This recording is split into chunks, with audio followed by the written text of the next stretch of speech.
부자 되는 법 10가지, 10억 모은 부자의 가르침 또는 10가지의 비결, 이런 말 들어보셨어요? 출세의 비밀, 성공하는 사람들의 7가지 습관. 혹시 여러분들도 이러한 삶의 성공이나 형통함을 위한 어떤 법칙, 비결, 기준 등을 가지고 있습니까? 아니, 그런 비결이나 지식 또는 교훈을 어디에서 찾고 또한 얻고 있나요?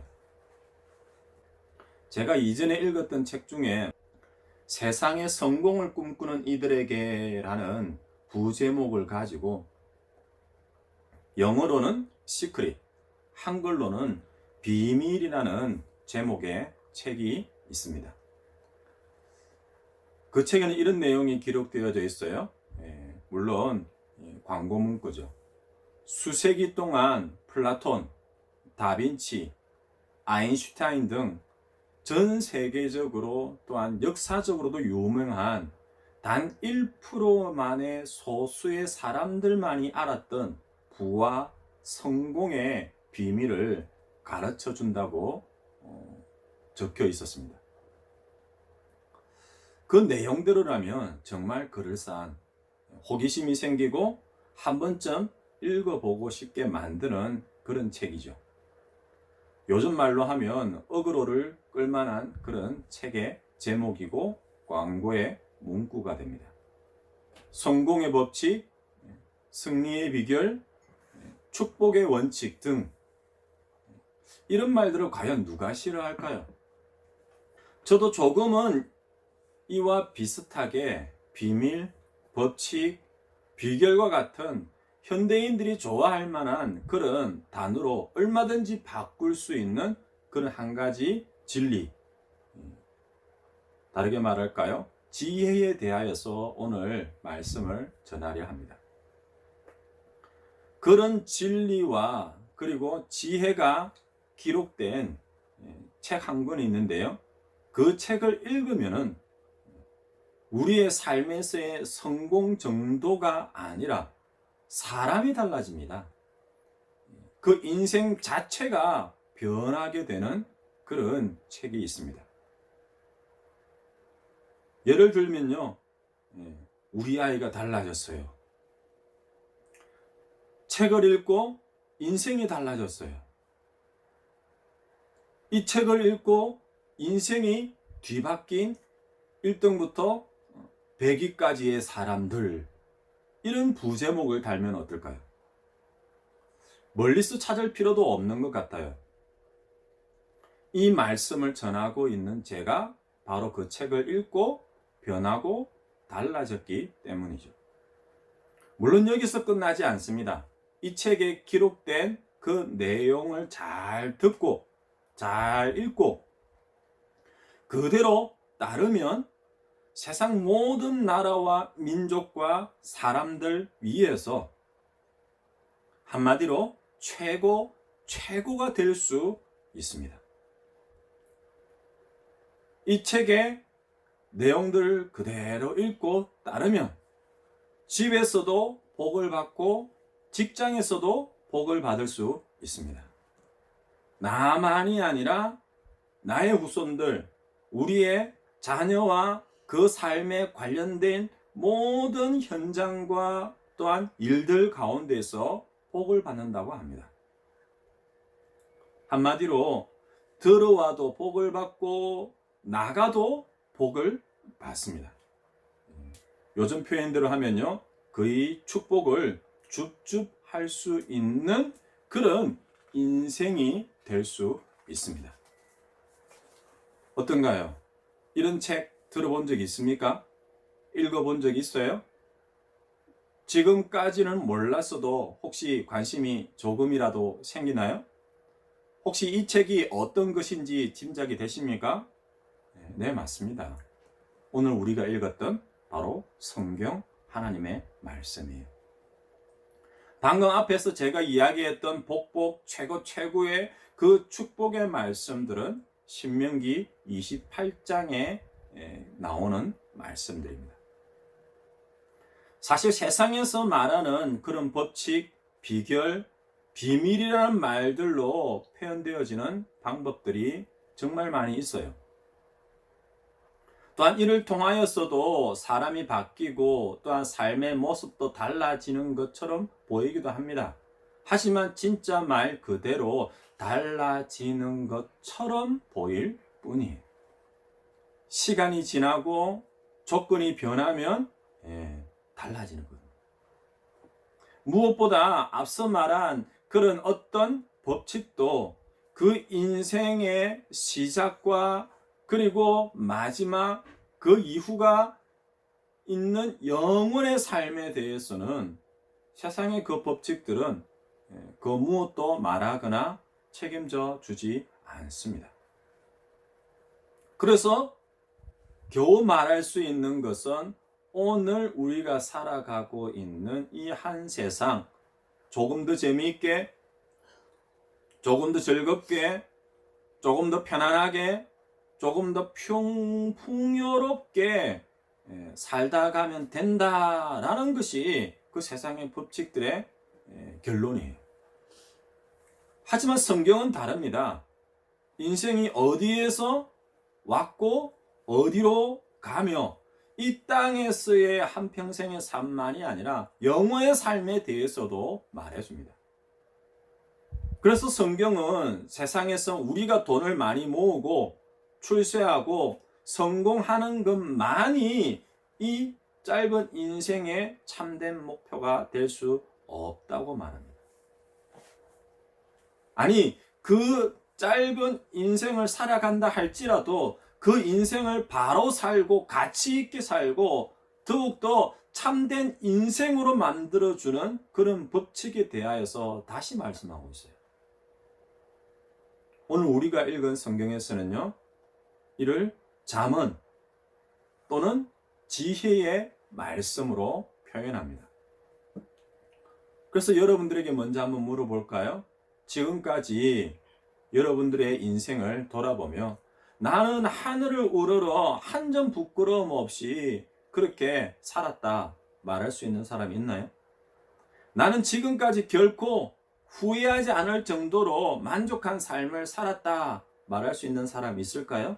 저 자신에게 물어보아도요, 저는 결코 그것에 대하여서 네 라고 또한 손을 들면서 말할 수 없을 것 같아요. 그렇게 나 자신을 돌아볼 때마다 후회하고 또 때로는 다시금 생각나게 하는 것은 바로 내가 그때 그 상황에서 그 일을 할 때에 그 사람들과의 관계에서 조금만 더 지혜로웠다면, 자꾸만 그 지혜로웠다면 이라는 생각이 멈추어지지를 않습니다. 조금만 더 지혜로웠다면 그런 선택, 그런 말, 그런 행동, 그런 일들을 또한 그런 관계를 깨트리거나 맺거나 하지 않았을 건데요. 잠언은 바로 이러한 지혜에 대하여서 우리의 인생을 결코 후회 없게 참된 가치를 가진 그런 지혜에 대하여서 오늘 우리에게 말씀해 줍니다. 모든 인생이 결코 후회하지 않고 그 인생의 참된 가치를 따라서 참된 목적을 향하여서 성실하고 진실되게 달려갈 수 있도록 도와주는 그런 비결, 그런 법칙을 오늘 우리에게 말씀해 줍니다. 물론 제가 이러한 잠언과 지혜에 대하여서 말씀드리는 이유가 한 가지 더 있습니다. 그것은 세상 그 누구도 모르는 이러한 법칙, 비밀을 우리가 분명 소유했는데요. 처음에 말씀을 드렸던 그 책의 문구를 빌려 말하자면 수세기가 아니라 수천 년 동안 세상 모든 사람들 중 1%가 아니라 정말 더 소수의 사람들만이 알았던 그런 인생의 참된 성공과 형통의 축복, 비밀의 그런 기준들을 우리 손에 쥐고 있으면서도 우리는 정작 그런 삶을 살지 못하고 있는 오늘 우리의 삶이 너무 안타깝게 여겨지기 때문이에요. 최근에 우리나라에서 기독교인 숫자가 정말 많이 줄었다는 이야기 들어봤습니까? 그래도 전체 인구의 20% 정도가 하나님을 믿는 그런 우리나라는 사실상의 기독교 국가라고 할 수도 있어요. 1세기 전만 해도 기독교 국가라고 한다면 미국, 독일, 영국, 프랑스, 네덜란드, 호주, 캐나다 이런 나라의 이름들이 먼저 들렸겠지요. 그리고 여전히 기독교 국가이고 또한 선교 1위 국가이며 대통령마저도 취임할 때에 성경에 손을 얹고 선서하는 그 미국마저도 통계상으로는 평생 3번이에요. 태어났을 때, 그리고 결혼할 때, 그리고 죽을 때만 교회에 3번, 평생 3번 교회에 가는 기독교인이 70에서 80%라고 이야기를 하네요. 그럼 우리나라는 어떨까요? 겉모습은 분명 제가 이야기 드렸던 20%, 그 밑으로 줄어든다고 할지라도 어쩌면 실질적인 영향력은 더 큰 그런 사실상의 기독교 국가라고 할 수 있어요. 기독교 국가가 아님에도 신앙을 가진 대통령이 벌써 3명이나 나왔고 국회의원의 40% 이상, 정부 장차관급 이상의 공무원은 50% 이상, 정치만이 아니라 경제, 문화, 사회 그런 전반의 지도자들 중에서 기독교인이 다수를 차지하고 있대요.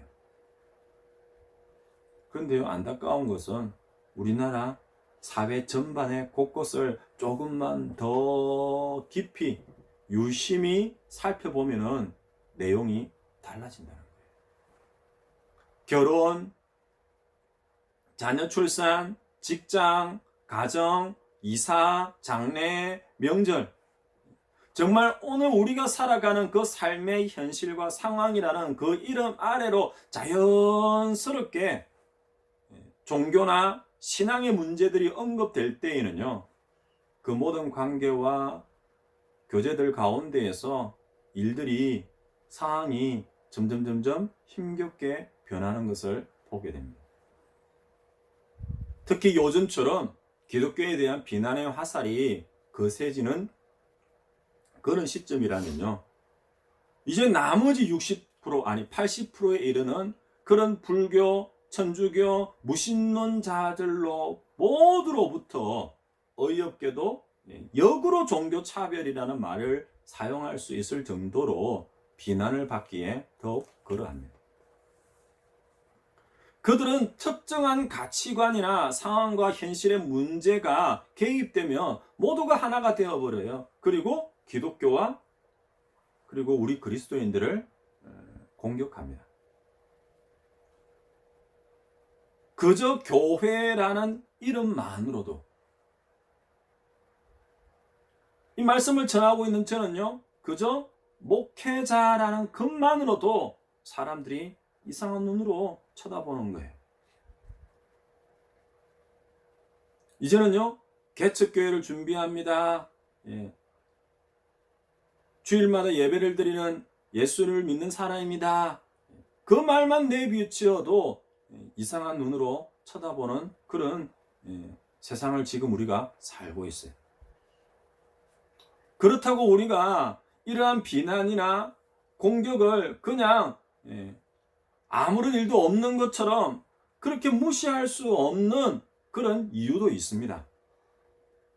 우리들과 분명 함께 살아가고 있지만은 때로는 우리를 힘들게 만드는 그런 타 종교와 무신론자들은 기독교인인 우리들에게 이렇게 말하거든요. 나도 이전에 교회에 나간 적이 있다고요. 하지만 요즘 기독교는 교회는 좀 너무한다고요. 때로는 신문 기사와 방송을 언급할 수도 있습니다. 그리고 교회를 떠나는 사람들, 교회에 대해서 비판하는 사람들의 말을 언급할 수도 있어요. 예를 들면 그들이 가장 많이 때로는 자주 언급하는 너무나도 심각한 말이 한 가지가 있는데요. 그것은 교회를 다니는 사람들을 보면 교회에 가고 싶은 마음이 없게 된다는 말이에요. 아닌가요? 이런 말 한 번도 들어본 적이 없어요? 저는 교회가, 아니 우리 믿는 그리스도인들이 이러한 사람들에게 분명한 대답을 해줘야 한다고 생각합니다. 아직 믿지 않는 가족들과 함께하는 사람들은요, 이러한 현실의 문제, 가치관에 대한 대립 속에서 종교적으로 또 때로는 영적으로 너무나도 심각한 그런 도전과 유혹과 핍박에 휩쓸리고 있거든요. 아니 이것은요, 모든 가족이 다 신앙이 있어서 믿음의 가정을 이룬 우리들에게도 마찬가지예요. 우리 눈에는 보이지 않는 그 하나님을 세상 사람들에게 바로 오늘 우리의 믿음의 삶을 통하여서 보여주어야 해요. 교회를 다니는 사람들이 그들의 삶을 통하여서 보이지 않는 하나님을 보여주지 못한다면 우리는 다른 종교와 똑같은 그냥 그저 종교 생활을 말할 수 있겠죠. 때로는요, 교회라는 건물 속에서 속해 있는 그 교인의 모습들에 대해서는 말할 수 있을 거예요. 하지만 그 세상 사람들에게 그리스도를 믿는 참된 믿음의 삶을 보여주지 못하는 거죠. 사실 그리스도인의 삶은 어떤 모습이든지 세상 앞에 드러나게 됩니다. 또한 세상은 그 그리스도인들에게 높은 수준의 삶을 요구하고 있어요. 오히려 세상 사람들이 성경의 말씀을 인용하면서 성경에는 서로 사랑하라고 되어 있는데 왜 너희는 사랑하지 않느냐? 왜 너희는 싸우느냐? 너희 아버지 온전하심과 같이 너희도 온전하라. 그렇게 오히려 역으로 말씀을 인용하면서 요구를 해요. 자신들은 그렇게 높은 삶의 기준이 되어서 관심조차 없으면서 우리에게만 그런 삶을 살라고 요구합니다. 근데요, 틀린 말은 아니잖아요. 그게 우리의 삶이기도 하니까요. 그럼에도 불구하고 우리가 그들을 향하여서 그저 불쌍한 듯 쳐다보다가 쯧쯧쯧쯧 너희들은 어쩔 수 없는 버림받은 세상 사람들이다. 아니면은 같이 화를 내면서 너희는 기독교의 원수이고 대적이다. 아니면은 한 귀로 듣고 한 귀로 흘려버리고 그렇게 외면할까요? 아닙니다. 그들이 말하는 그 삶이 오늘 우리의 삶이고요. 세상의 빛이 되고 소금이 되어야 할 그리스도의 삶이기 때문에 우리는 결코 무시할 수 없는 거예요. 그래서 저는 그 하나님의 말씀, 신약에 나오는 예수님의 말씀처럼 정말 세상 속에서 비둘기같이 순결하고 뱀같이 지혜로우라는 말씀이 더더욱더 생각이 납니다. 다만 이 지혜가, 이 지혜로운 삶이 어떤 삶일까요? 여러분들은 마하트마 간디에 대하여서 들어본 적이 있습니까? 20세기 초 인도가 영국의 식민 지배를 받고 있을 때 인도의 독립운동만이 아니라 인도의 영적이고 정신적인 리더 역할을 했던 사람이 바로 간디였어요. 이 간디는 인도주의와 비폭력으로 더욱더 유명해진 사람입니다. 하지만 우리는 이러한 간디가 신약 성경에 나오는 마태복음 5장에서 7장까지의 그 산상수훈의 가르침에 깊은 감명을 받았다는 것은 모를 거예요. 또 한 가지는요, 이렇게 그 예수님의 말씀을 통하여서 간디는 예수님의 가르침은 받아들였지만 그가 평생 기독교인이 되지 않기로 결심했다라는 그런 사실에 대해서는 들어본 적이 없을걸요.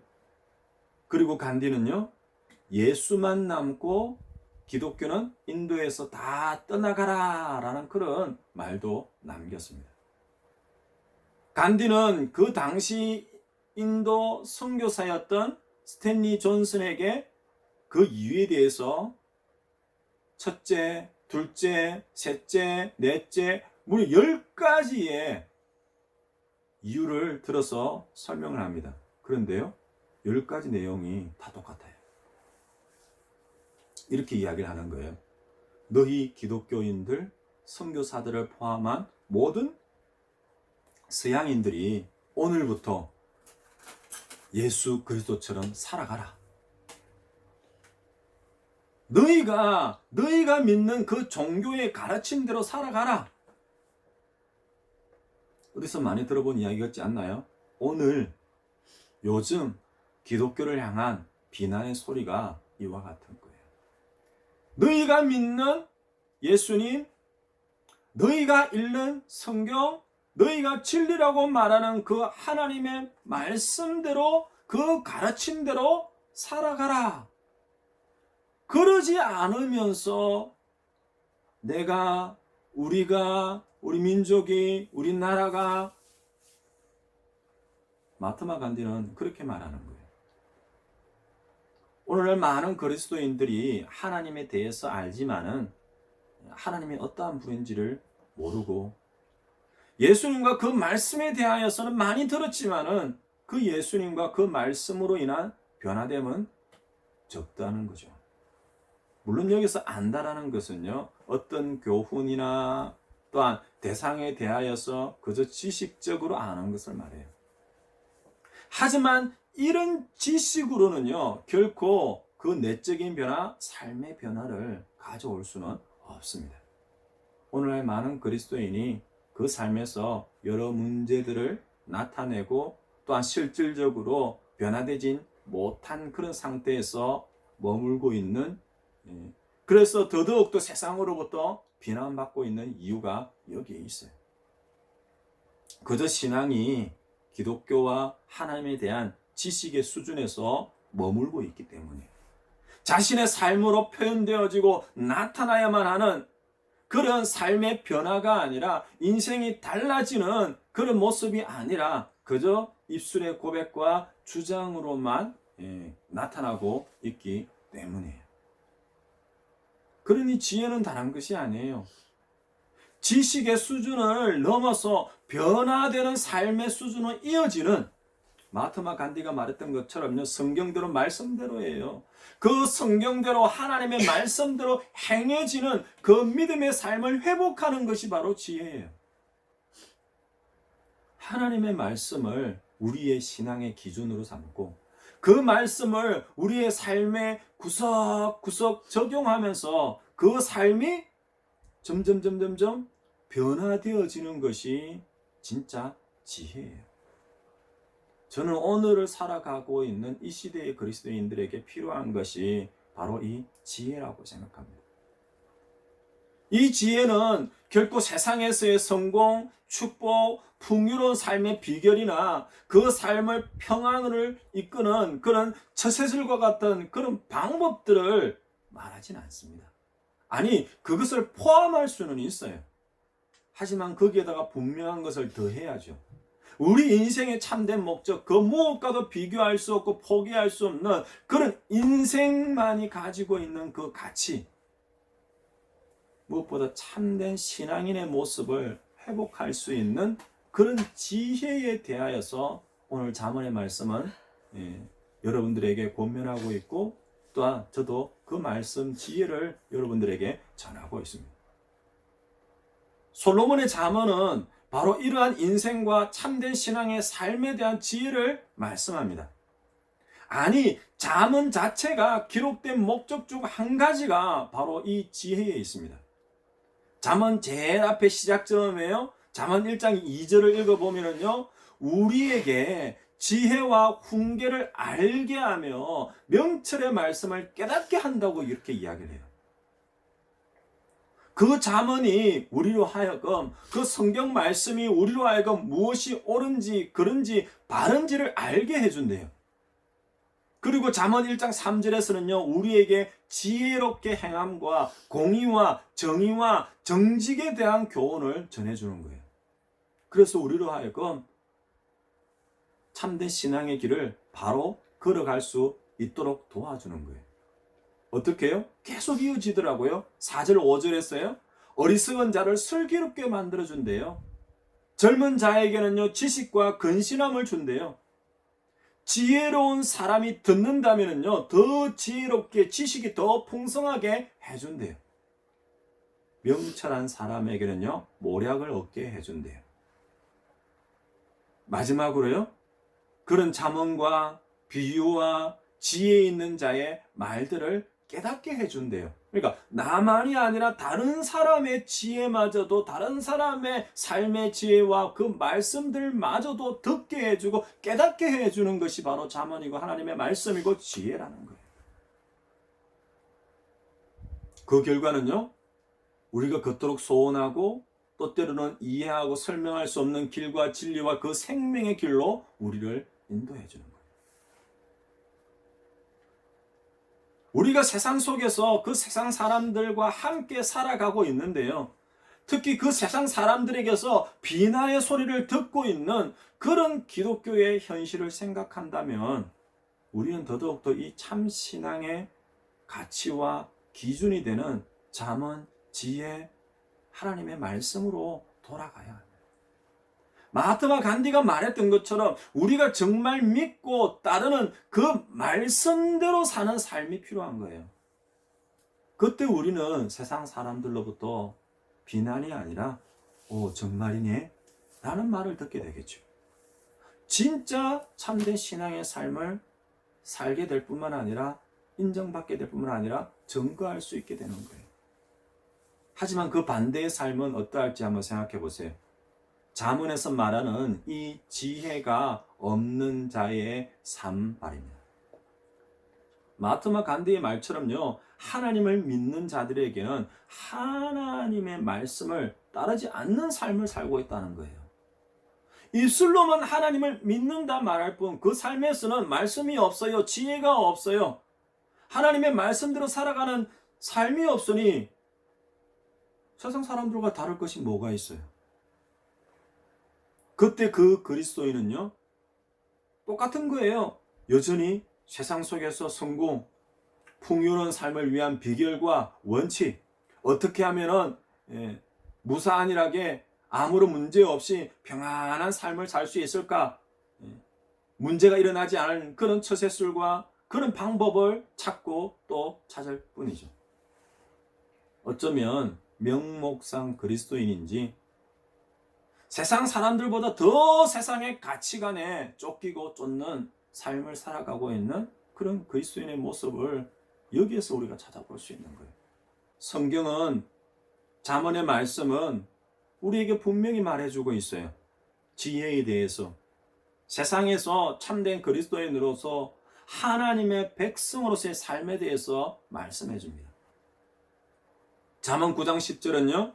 여호와를 경외하는 것이 지혜의 근본이고 거룩하신 자를 아는 것이 명철이라고 이야기를 해요.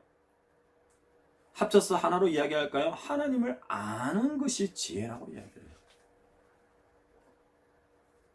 그럼 반대는 어떻게 될까요? 호시아서 4장 1절은요. 이 땅에는 진실도 없고 인애도 없고 하나님을 아는 지식도 없고 그리고 호시아서 4장 6절에서는요. 내 백성이 지식이 없으므로 망하는도다. 네가 지식을 버렸으니 나도 너를 버려. 풀어서 말할까요? 하나님의 백성이 하나님의 자녀가 그 하나님에 대하여서 아는 지식, 지혜가 없으니 그 백성과 그 자녀의 삶을 살아가지 못하니 어떻게 된다고요? 망한다라고 말씀합니다. 그래서 호시아서 6장 1절은요. 오라 우리가 여호와께 돌아가자라고 해요. 나는 인애를 원하고 제사를 원하지 아니하며 번제보다 하나님 아는 것을 원하노라. 그렇게 하나님을 떠나 있고 하나님을 모르는 삶에서 다시금 하나님께로 돌아가자라고 말씀합니다. 이렇게 하나님께 돌아가는 것이 다른 것이 아니죠. 바로 하나님을 아는 지식, 지혜, 그 하나님의 말씀으로 돌아가자는 뜻입니다. 우리 자신을 한번 돌아보세요. 우리가 정말 지혜로운 하나님의 백성, 자녀의 삶을 살고 있는지. 다르게 말할까요? 우리가 얼마나 하나님에게서 멀어져 있는 삶을 살고 있는지. 우리가 얼마나 하나님의 지혜, 그 말씀에서 멀어져 있는지를 보면은 오늘 우리의 삶이 어떠한지를, 왜 우리가 세상으로부터 그런 비난과 공격을 받고 있는지를, 손가락질 당하고 있는지를 알게 될 거예요. 이렇게 하나님을 아는 지혜, 그 하나님의 백성으로 살아가게 하는 그 하나님의 말씀으로 돌아가는 것이 바로 첫 번째입니다. 하지만요, 그 다음에 한 가지가 더 필요해요. 두 번째는요, 잠언 16장 3절에 너희 행사를 여호와께 맡기라. 그리하면 내가 경영하는 것이 이루어지리라. 잠언 16장 9절이요. 사람이 마음으로 자기의 길을 계획할지라도 그의 걸음을 인도하시는 이는 여호와시니라. 우리에게 하나님을 아는 지혜가 있습니까? 그 말씀으로 돌아갑니까? 그 다음에는요, 오늘 우리가 읽었던 잠언 말씀 설교 제목 그대로예요. 내 삶을 그 하나님께 맡기는 거예요. 반대로 설명하면 조금 더 이해할 수 있을 거예요. 하나님의 말씀으로 돌아가지 않고요, 하나님을 알지 못하는 삶이 어떤 삶일까요? 내 모든 인생의 참된 주권자이며 왕이 되시는 그 하나님을 알지 못하고 인정하지 못하니까 어떤 삶이 될까요? 구약에 나오는 사사기 21장에는요, 이렇게 이야기를 합니다. 사람이 각기 소견에 옳은 대로 행하였더라. 더 쉽게 말할까요? 내 인생, 내 뜻대로, 내 마음대로 해요. 하지만 아시죠? 내 인생, 내 뜻대로 되지 않는다는 것 말입니다. 내가 바라고, 내가 계획하고, 내 능력과 내 지식과 내 경험으로 내가 열심을 다하고 또 다한다 할지라도, 때로는 성공의 법칙, 승리의 비결 등 그 어떤 수단과 방법을 다 동원한다 할지라도 내 뜻대로 내 마음대로 되지 않음을 우리는 좀 더 빨리 깨달아야 해요. 저는 여러분들에게 마지막으로 이러한 인생의 참된 성공, 축복의 비결에 대하여서 말씀하고 마무리하려 합니다. 그것은 바로요, 그 인생의 주권자이신 하나님을 아는 거예요. 그리고 그 하나님께 내 삶을 맡기는 거예요. 아니, 맡길 수밖에 없어요. 하나님을 아는 사람이라면요, 맡길 수밖에 없어요. 왜요? 하나님께서 나의 창조주이시니요, 나보다 나를 더 잘 알잖아요. 나는 눈을 들어서 내 속을 볼 수 있어요. 내가 어디에 아픈지, 내가 무엇을 잘하는지, 또한 내가 어디가 부족한지, 내가 어떤 부분을 더 채워야 하는지 모르는 경우가 너무나 많잖아요. 눈에 보이는 것은 상대방이고 눈에 보이는 것은 환경이지 나 자신을 잘 돌아보지 못하는 사람들 너무나 많잖아요. 그런데 그런 나를 나보다 더 잘 아시는 분이 하나님이니 그 하나님께 나 자신을 맡기는 것이 당연한 거죠. 하나님께서 나의 아버지가 되신다고 하십니다. 그런 아버지가 되시는 하나님을 안다면은요, 그 아버지는 나보다 나를 더 사랑하는 분이에요. 나를 위하여서는요, 아끼는 것이 없는 분이에요. 나를 위하여서는요, 무엇이든지 해줄 수 있으신 분이에요. 그러니 그 아버지께 내 삶을 맡겨야 하는 거예요. 물론 내 생각과 내 경험, 지식과 그 능력 등 그것과는 결코 비교할 수 없을 정도의 능력의 하나님이심을 우리가 안다면, 그 하나님을 아는 지혜가 있다면 우리는 당연히 맡겨야죠. 하나님 도와주세요. 하나님 인도해 주세요. 하나님 저에게 하나님의 은혜와 사랑을 베풀어 주십시오. 하나님께 맡기는 거예요. 그런 하나님께 내 삶을 맡기는 것이 바로 지혜로운 자의 삶이며, 그때 그 삶을 하나님께서 인도하시고 도우시고 그 모든 행함을 이루어 주신다, 그렇게 말씀하십니다.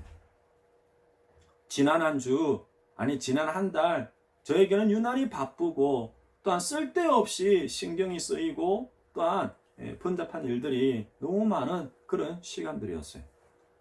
도무지 제가 어찌할 수 없는 그런 관계, 그런 사건, 그런 일들이 너무 많이 일어나요.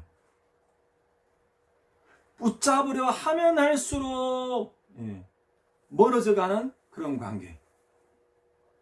잘해보려고 하면 할수록 어긋나서 안 되는 일들. 그렇게 바라고 또한 얻으려고 노력하면은 2배, 3배 순식간에 빠져나가는 물질들. 그런데 아세요?